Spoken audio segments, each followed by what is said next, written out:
पुष्पा सिर्फ एक नाम नहीं है, पुष्पा मतलब ब्रांड।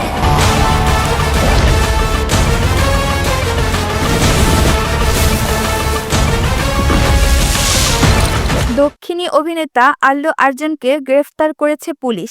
গত ৪ ডিসেম্বর হায়দ্রাবাদে পুষ্পা ২ সিনেমার প্রিমিয়ারে পদপিষ্ট হয়ে একজন মারা যায় ও আহত হয় বেশ কয়েকজন।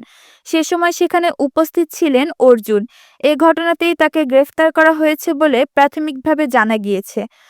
আল্লু অর্জুনের গ্রেফতারের বিষয়টি নিশ্চিত করেছে ভারতীয় সংবাদ মাধ্যম হিন্দুস্তান টাইমস। শুক্রবার দুপুরে অভিনেতাকে গ্রেফতার করা হয়। जो मेरे हक का पैसा है वो 4 आना हो या 8 आना। হায়দ্রাবাদের একটি প্রেক্ষাগৃহে অর্জুন অভিনীত সিনেমা পুষ্পা ২ এর প্রিমিয়ার ছিল।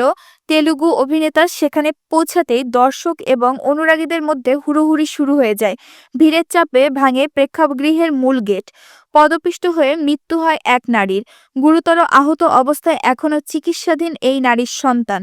টাইমস অফ ইন্ডিয়ার প্রতিবেদন থেকে জানা যায় নিহত ভক্তের নাম রেবতী। ঘটনার এই দিন রেবতীর সঙ্গে ছিল তার ৮ বছর বয়সী ছেলে শ্রীতেজ। অভিযোগ রয়েছে অভিনেতার টিম অথবা এই প্রেক্ষাগৃহ কর্তৃপক্ষের পক্ষ থেকে পুলিশকে পর্যাপ্ত তথ্য দেওয়া হয়নি। ফলে প্রেক্ষাগৃহের ভিড় নিয়ন্ত্রণের জন্য পর্যাপ্ত পুলিশ আগে থেকে মোতায়েন করা যায়নি। जरूर इसे कोई गहरी चोट लगी है।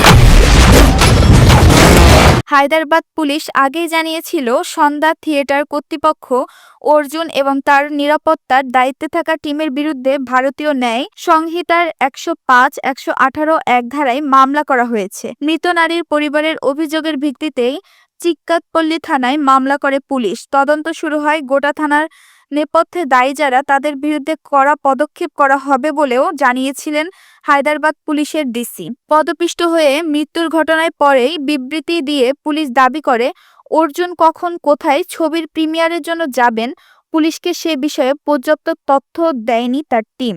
প্রেক্ষাগৃহের তরফে পুলিশকে কিছু জানানো হয়নি। ৪ ডিসেম্বর রাতে ৯:৩০ নাগাদ আচমকা সন্ধ্যা থিয়েটারে পৌঁছে যান অর্জুন। এই প্রেক্ষাগৃহের সামনে পুষ্পা ২ এর প্রিমিয়ার উপলক্ষে এমনিতেই ভিড় ছিল। অভিনেতা স্বয়ং উপস্থিত হয়। হুড়োহুড়ি পড়ে যায় দর্শকদের মধ্যে। অর্জুনকে এক ঝলক দেখার জন্য ধাক্কাধাক্কি শুরু হয়।